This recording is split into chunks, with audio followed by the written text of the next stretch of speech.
ನನಗೆ ಆ್ಯಕ್ಚುಲಿ ಇಷ್ಟೊಂದು ರೆಸ್ಪಾನ್ಸ್ ಇಷ್ಟು ಓವರ್ವೆಲ್ಮಿಂಗ್ ಆಗಿರುತ್ತೆ ಅಂತ ನಾನು ನಿಜವಾಗ್ಲೂ ಅಂದ್ಕೊಂಡಿರಲಿಲ್ಲ. ಪ್ರತಿಯೊಬ್ಬರಿಗೂ ಇಷ್ಟ ಆಗ್ತಿದೆ ಸರ್. ನನ್ನ ಸಿನಿಮಾ ಜಾಸ್ತಿ ಜನ ಬಂದು ನೋಡ್ತಿಲ್ಲ, ಆದರೆ ಬಂದು ನೋಡ್ತಿರೋರು ತುಂಬ ಇಷ್ಟಪಡ್ತಿದ್ದಾರೆ. ಇವಾಗ ನಮಗೆ ಥಿಯೇಟರ್ಸ್ ತುಂಬ ಕಡಿಮೆ ಸಿಕ್ಕಿದೆ, ಶೋಸ್ ತುಂಬ ಕಡಿಮೆ ಸಿಕ್ಕಿದೆ. ಆ್ಯಕ್ಚುಲಿ ನಮ್ಮದು ಕಾರಣಾಂತರಗಳಿಂದ ಸ್ವಲ್ಪ ಡಿಲೇ ರಿಲೀಸ್ ಆಗಿದೆ, ನಾನು ಒಪ್ಕೋತೀನಿ. 2019 ನಾವು ಸೆನ್ಸಾರ್ ಮಾಡಿದ್ವಿ. ಅದಾದ ನಂತರ ನಾವು ರಿಲೀಸ್ ಮಾಡೋ ಅಷ್ಟರಲ್ಲಿ ಕೋವಿಡ್ ಬಂದಿತ್ತು, ತುಂಬ ಹಣಕಾಸಿನ ತೊಂದರೆಗಳು ಆಯಿತು. ಹಂಗಾಗಿ ನಾವು ಸ್ವಲ್ಪ ಇದು ಡಿಲೇನೇ ಆಗಿದೆ. ಆದರೆ ಕಂಟೆಂಟ್ ತುಂಬ ಟೈಮ್ಲೆಸ್ ಇದೆ ಸರ್. ಈ ಕಂಟೆಂಟು ಎಲ್ಲರೂ ಇವತ್ತಿಗೂ ರೆಲೆವೆಂಟ್ ಆಗಿದೆ. ಎಲ್ಲರೂ ಅಂದರೆ ಒಂದು 100/100% ಪ್ರತಿಯೊಬ್ಬರು ಚೆನ್ನಾಗಿದೆ ಅಂತಲೇ ಹೇಳ್ತಿದ್ದಾರೆ. ಹಂಗಾಗಿ ನಾನು ಹೇಳೋದು ಏನಂತಂದರೆ, ದಯವಿಟ್ಟು ಇದನ್ನು ಯಾಕಂದರೆ ನಮ್ಮ ಪ್ರೊಡ್ಯೂಸರ್ ನಮ್ಮ ಜಾನಕಿರಾಮ್ ಸರ್ ಅವರು ಈ ಸಿನಿಮಾಯಿಂದ ದುಡ್ಡು ಮಾಡಬೇಕು ಅಂತ ಇದಕ್ಕೆ ಬಂಡವಾಳ ಹಾಕಿಲ್ಲ ಸರ್. ನಾನು ಹೇಳ್ತೀನಿ, ಸುಮಾರು ಜನರ ಹತ್ರ ನಾನು ಸಿನಿಮಾ ತೋರಿಸಿದ್ದೀನಿ, ಯಾರೂ ಒಪ್ಪಲಿಲ್ಲ. ಸಾಂಗ್ ಇಲ್ವಾ, ಹೀರೋಯಿನ್ ಇಲ್ವಾ, ಡ್ಯಾನ್ಸ್ ಇಲ್ವಾ, ಫೈಟ್ ಇಲ್ವಾ, ಈ ಥರನೇ ಹೇಳಿ ಕಡೆಗಣಿಸಿದ್ರು. ಸರ್ ನೋಡಿ ಅವ್ರ ಮನಸ್ಸಿಗೆ ಇಷ್ಟ ಆಗಿ ಇದರಿಂದ ದುಡ್ಡಲ್ಲ ವಿನೋದ್, ಇದು ಆದಷ್ಟು ಜನಕ್ಕೆ ಇದನ್ನು ತಲುಪಿಸ್ಬೇಕು ಅಂತ ಹೇಳಿ ಈ ಸಿನಿಮಾಗೆ ಬಂಡವಾಳ ಹೂಡಿದ್ದಾರೆ ಸರ್. ಈಗಿನ ಕಾಲದಲ್ಲಿ ಈ ಥರ ಸಿನಿಮಾಗೆ ಅಂದರೆ ಒಂದು ಕಂಟೆಂಟ್ ಮೂವಿ, ಯಾವುದೇ ರೀತಿ ಕಮರ್ಷಿಯಲ್ ಎಲಿಮೆಂಟ್ಸ್ ಇಲ್ಲ ಅಂದರೆ ನಿಮಗೆ ಹಾಗಂತ ಹೇಳಿ ನಾನು ಆರ್ಟ್ ಮೂವಿ ಅಂತೂ ಮಾಡಿಲ್ಲ. ಒಂದೊಳ್ಳೆ ಒಂದು ಎಂಟರ್ಟೈನ್ಮೆಂಟು ಇರುತ್ತೆ, ಕಾಮಿಡೀಸು ಇರುತ್ತೆ, ಆದರೆ ಎಲ್ಲ ಕಂಟೆಂಟ್ ಸರ್. ಕಂಟೆಂಟ್ ಒಳಗಡೆ ಎಲ್ಲ ಬರುತ್ತೆ, ನಿಮಗೆ ಯಾವುದೂ ಆಫ್ ಟ್ರ್ಯಾಕ್ ಹೋಗಲ್ಲ. ಸೊ ನಿಮಗೆ ಖಂಡಿತ ಈ ಸಿನಿಮಾ ತುಂಬ ಮನಸ್ಸಿಗೆ ಖುಷಿ ಆಗುತ್ತೆ. ನಾನು ಹೇಳೋದೇನೆಂದರೆ, ಎಲ್ಲ ಥರದ ಸಿನಿಮಾ ನಾವು ನೋಡ್ತಿರ್ತೀವಿ, ಈ ಥರದ ಒಂದು ಸಿನಿಮಾಗೆ ಒಂದು ಚಾನ್ಸ್ ಕೊಡಿ, ಒಂದು ಸತಿ ಬಂದು ನೋಡಿ. ಯಾಕಂದರೆ ಈ ಸಿನಿಮಾದ ಹಿಂದೆ ತುಂಬ ಜನರ ಒಂದು ಪರಿಶ್ರಮ ಇದೆ ಸರ್, ತುಂಬ ವರ್ಷಗಳ ಪರಿಶ್ರಮ ಇದೆ. ಎಲ್ಲರೂ ಕೂಡ ತುಂಬ ಪ್ರಾಮಾಣಿಕವಾಗಿ ಅವರ ಕೆಲಸ ಮಾಡಿದ್ದಾರೆ. ಸೊ ರಿಲೀಸಿಂಗ್ ಡೇಟ್ ರಾಂಗ್ ಆಯಿತು ಅಂತ ಅನ್ನಿಸ್ತಾ ಇಲ್ಲ. ವೇದ ರಿಲೀಸ್ ಆಗಿತ್ತು, ವೇದ ಭರ್ಜರಿಗೆ ಹೋಗ್ತಾರೆ. ಇವಾಗಲೇ 12 ಸಿನಿಮಾ ಸರ್, ನಾನು ಇವಾಗ ತಾನೇ ಸರ್ ಅಂದೆ, ನನಗೆ 2019 ಸೆನ್ಸರ್ ಅಂತ ಹೇಳಿ ಈಗಲೇ ನಮ್ಮನ್ನು ಕಡೆಗಣಿಸ್ತಿದ್ದಾರೆ. ಇನ್ನೂ ಒಂದು ವರ್ಷ, ನಾಳೆ ಒಂದು ದಿನ ನಾನು ಬಿಟ್ಟಿದ್ರೆ 30th ಬಿಟ್ಟು ನಾನು ಇನ್ನೂ ಫಸ್ಟಿಗೆ ಬಂದುಬಿಟ್ಟಿದ್ರೆ, ಇವತ್ತು 23 ಅಂತಂದರೆ ಇನ್ನೂ ಇವಾಗ ಆಗಿ ನಮ್ಗೆ 4 years ಆದರೂ ಕೂಡ ನಾನು 7 ವರ್ಷ 8 ವರ್ಷ ಅಂತ ಬಾಯಿಗೆ ಬಂದಿದ್ದೆಲ್ಲ ಹೇಳಿ ನಮಗೆ ಇವಾಗ ಡಿಲೇ ಮಾಡ್ತಿದ್ದಾರೆ ಸರ್. ಕಂಟೆಂಟ್ ನಾನು ಹೇಳೋದು ಸರ್, ಕಾರಣಾಂತರಗಳಿಂದ ನಾವು ಡಿಲೇ ಆದ್ವಿ. ಕೋವಿಡಿಂದಾಗಿ ಸುಮಾರು ಮೂವಿಗಳು ಅದರಿಂದ ಕಷ್ಟಕ್ಕೆ ಒಳಗಾದವು. ಅದರಲ್ಲಿ ನಮ್ಮದು ಸಿನಿಮಾ ಒಂದು, ಆದರೆ ಇವರು ಅದನ್ನು ಬೇರೆ ಥರನೇ ಪ್ರೊಜೆಕ್ಟ್ ಮಾಡ್ತಾರೆ. ಬಟ್ ನಾನು ಹೇಳೋದೇನೆಂದರೆ ಸರ್, ನಾವು ಈ ವರ್ಷದೊಳಗಡೆ ಬಂದರೆ ಅಟ್ಲೀಸ್ಟ್ ನಮ್ಗೆ ಇಷ್ಟ ಆದರೂ, ಇವಾಗ ನೋಡಿ ಒಂದು 8 ಥಿಯೇಟ್ರ್ ಸಿಕ್ಕಿದೆ ಸರ್ ನಮಗೆ, ಅಷ್ಟೇ 8 ಥಿಯೇಟ್ರ್ ಸಿಕ್ಕಿದೆ. ಅದು ಸರ್ ದೊಡ್ಡ ಮನ್ಸು ಮಾಡಿ ಅವರು ಇಲ್ಲ ಇದನ್ನು ನಾನು ಜನಕ್ಕೆ ತಲುಪಿಸಲೇಬೇಕು ಅಂತ ಹೇಳಿ ಅವರು ಮನ್ಸು ಮಾಡಿರೋದಕ್ಕೆ ಇಷ್ಟ ಆದರೂ ನನಗೆ ಸಿಕ್ಕಿದೆ. ನಾನು ತುಂಬ ಅವ್ರಿಗೆ ಥ್ಯಾಂಕ್ಸ್ ಹೇಳ್ತೀನಿ. ಆ್ಯಂಡ್ ನಿಮಗೆ ಈ ಸಿನಿಮಾ ಇಷ್ಟ ಆದರೆ ದಯವಿಟ್ಟು ನೀವು ಹೋಗಿ ನಿಮ್ಮ ರಿವ್ಯೂಸ್ನ ಹಾಕಿ, ಎಲ್ಲ ಕಡೆ ರಿವ್ಯೂಸ್ ಹಾಕಿ, ನಮ್ಮ ಯೂಟ್ಯೂಬಲ್ಲಿ, ನಮ್ಮ ಟ್ರೈಲರಲ್ಲಿ, ನಮ್ಮ ಎಲ್ಲ ಕಡೆ ನೀವು ಬುಕ್ ಮೈ ಶೋಲಿ ಎಲ್ಲಿದ್ರೋ ಹಾಕಿ, ಜನಕ್ಕೆ ಗೊತ್ತಾಗಬೇಕು. ಯಾರೂ ಜನಕ್ಕೆ ಗೊತ್ತಾಗ್ತಿಲ್ಲ ಸರ್. ಇದು ಸಿನಿಮಾನ ಬಂದು ನೋಡೋರ್ಗೆ ಮಾತ್ರ ಅಷ್ಟೇ ಗೊತ್ತಾಗ್ತಿದೆ, ಬಟ್ ಬೇರೆಯವ್ರಿಗೆ ಗೊತ್ತಿಲ್ಲ. ಯಾಕಂದರೆ ಎಲ್ಲ ಪ್ರತಿಯೊಂದು ಮೂವಿನೂ ಅವ್ರವ್ರ ಮೂವಿ ಬಗ್ಗೆ ಚೆನ್ನಾಗೇ ಮಾತಾಡ್ತಾರೆ ಅಂತ ಹೇಳಿ ಅದನ್ನು ಇಗ್ನೋರ್ ಮಾಡ್ತಿರ್ಬೋದು. ಬಟ್ ನಾವು ಉಟ್ಕೊಳ್ಳೋದು ಇನ್ನೂ 1 ದಿನನೋ 2 ದಿನನೋ 3 ದಿನ ನನಗೆ ಗೊತ್ತಿಲ್ಲ. ಬಟ್ ಇಷ್ಟರಲ್ಲೇ ನೀವು ಎಲ್ಲರೂ ಬಂದು ದಯವಿಟ್ಟು ಒಂದು ಸತಿ ಈ ಸಿನಿಮಾನ ನೋಡಿ. ನಿಮ್ಮ ಪ್ರತಿಯೊಬ್ಬರಿಗೂ ಈ ಸಿನಿಮಾ ಮನಸ್ಸಿಗೆ ಒಂದು ಖುಷಿ ಕೊಡುತ್ತೆ. ಮತ್ತು ನೀವು ಇದರಿಂದ ಒಂದು ಒಳ್ಳೆ ಮೋಟಿವೇಶನ್ನ ತಗೊಂಡು ಹೊರಗಡೆ ಹೋದಾಗ ನಿಮ್ಮ ಲೈಫಲ್ಲಿ ಇನ್ನು ನೀವೆಲ್ಲಿ ಎಡುತ್ತಿದ್ದೀರೋ ಅಲ್ಲಿ ನೀವು ಇನ್ನೂ ಧೈರ್ಯವಾಗಿ ಮುಂದೆ ಹೆಜ್ಜೆ ಇಡ್ತೀರಾ ಸರ್. ಆ ಥರದ್ದು ಈ ವರ್ಷದ ಆರಂಭದಲ್ಲಿ ಒಂದು ಒಳ್ಳೆ ಸಿನಿಮಾ ಮಾಡಿದ್ದೀವಿ ಅಂತ ನಾವು ಅನ್ಕೊತಿದ್ದೀವಿ. ನಿಮಗೂ ಇಷ್ಟ ಆದರೆ ದಯವಿಟ್ಟು ಬನ್ನಿ, ಈ ಸಿನಿಮಾನ ನೋಡಿ ಗೆಲ್ಲಿಸಿ ಅಂತ ನಾನು ಕೇಳ್ಕೊತೀನಿ ಸರ್. ಹೌದು ಸರ್, ಹೌದು ಸರ್.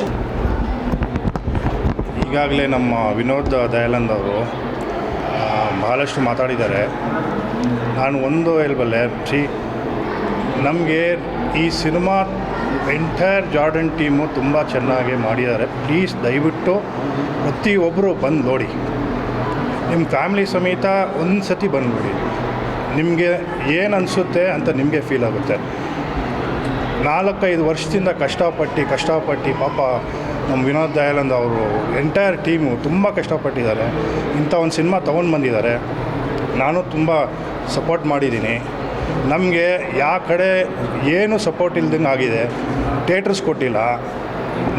ಆ್ಯಸ್ ಅ ಪ್ರೊಡ್ಯೂಸರ್ ನಮಗೆ ಎಲ್ಲಿ ಹೋಗಬೇಕು, ಏನು ಮಾಡಬೇಕು, ನಿನ್ನೆ ಕೂಡ ಚೇಂಬರ್ಗೆ ಹೋಗಿದೆ. ತುಂಬ ಸಪೋರ್ಟ್ ಮಾಡಿದ್ದಾರೆ. ಭಾಮ ಹರೀಶ್ ಸರ್ ಆಗಲಿ, ಯಾರಾಗಲಿ ತುಂಬ ಸಪೋರ್ಟ್ ಮಾಡಿದ್ದಾರೆ. ನಿಮ್ಮ ಕಂಟೆಂಟ್ ಚೆನ್ನಾಗಿದೆ ರೀ, ನೀವು ಯಾಕೆ ಟೆನ್ಷನ್ ಆಗ್ತೀರಾ?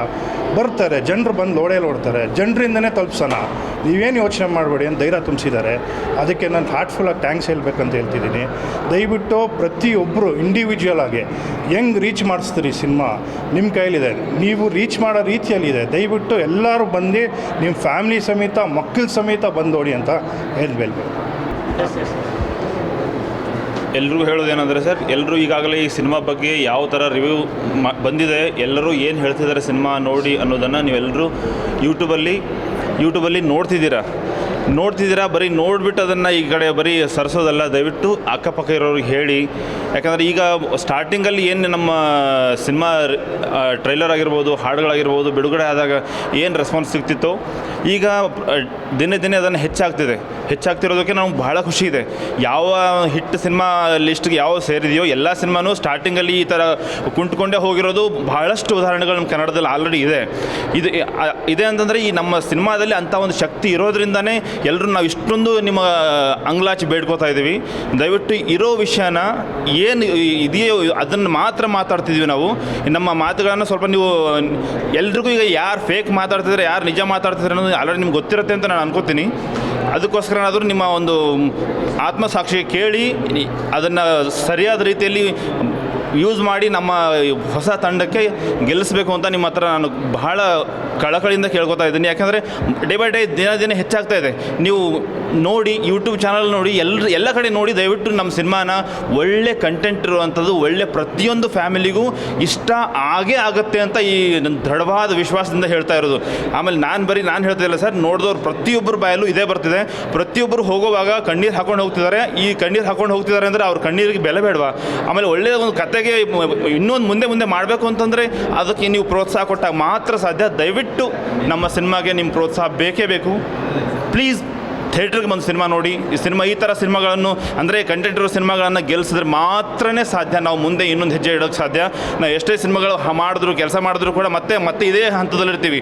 ಈ ಹೊಸ ತಂಡಕ್ಕೆ ಆ್ಯಕ್ಚುಲಿ ಒಳ್ಳೆಯವರು ಎಲ್ಲರೂ ಪ್ರೋತ್ಸಾಹ ಕೊಡ್ತಿದ್ದೀರಾ, ತುಂಬ ಖುಷಿಯಾದಂಥ ವಿಚಾರ. ಇದೇ ಥರ ಪ್ರೋತ್ಸಾಹ ಇರಲಿ ಅಂತ ನಮ್ಮ ಟೀಮಲ್ಲಿ ಇರಲಿ ಅಂತ ಕೇಳ್ಕೊತೀನಿ. ಜಾರ್ಡನ್ ಎವರ್ಗ್ರೀನ್, ಆ್ಯಕ್ಚುಲಿ ಇದನ್ನು ನೀವು ಬಂದು ನೋಡಿದಾಗ ಖಂಡಿತ ಅನಿಸುತ್ತೆ. Thank you so much. Please support ಮಾಡಿ. Thank you so much. ಬಂದು ಮೂವಿ ನೋಡ್ತಾ ಇದ್ದೀನಿ, ಸೂಪರ್ ಆಗಿದೆ ಮೂವಿ ಮಾತ್ರ. ಲಾಸ್ಟ್ 15 ನಿಮಿಷ ಮಾತ್ರ ಕಣ್ಣಲ್ಲಿ ನೀರು ಬಂದುಬಿಡುತ್ತೆ. ಎಲ್ಲ ಕನ್ನಡ ಜನರಿಗೆ ಕೇಳ್ಕೊಳೋದೊಂದೇ, ಬಂದು ಮೂವಿ ನೋಡಿ. ಸೂಪರ್ ಆಗಿದೆ ಮೂವಿ ಮಾತ್ರ. ಹಾಯ್, ಎಲ್ರಿಗೂ ನಮಸ್ಕಾರ. ನೀವು ನೋಡ್ತಾ ಇದ್ದೀರಾ ಪ್ರಜಾಮಾರ್ಗ ನ್ಯೂಸ್ ಚಾನಲ್. ಸಮಾಜದಲ್ಲಿ ನಡೆಯುವಂತ ಒಳ್ಳೇದು ಕೆಟ್ಟದನ್ನ ನಿರ್ಭಯವಾಗಿ ಹೊಸ ತರ ಸಿನಿಮಾದ ಹೆಚ್ಚಿನ ಅಪ್ಡೇಟ್ಸ್ಗಾಗಿ ಸಬ್ಸ್ಕ್ರೈಬ್ ಮಾಡಿ, ಶೇರ್ ಮಾಡಿ, ಲೈಕ್ ಮಾಡಿ, ಸಪೋರ್ಟ್ ಮಾಡಿ. Thank you.